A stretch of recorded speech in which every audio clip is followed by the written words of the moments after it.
Sino ba naman ang hindi nangangailangan ng pera? Pero dapat naman, gamitin natin ang pera. Pero, wag nating hayaan ang pera ang gumamit sa atin.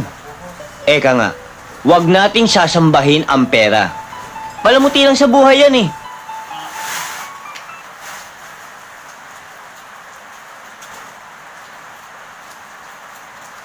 Bonk, bonk, bonk.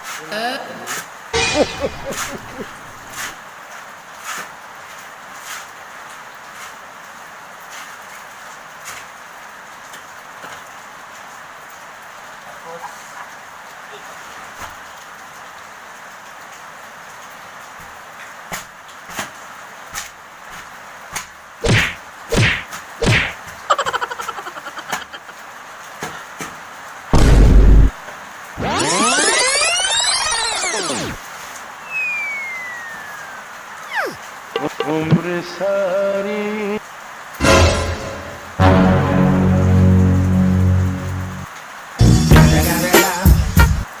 No one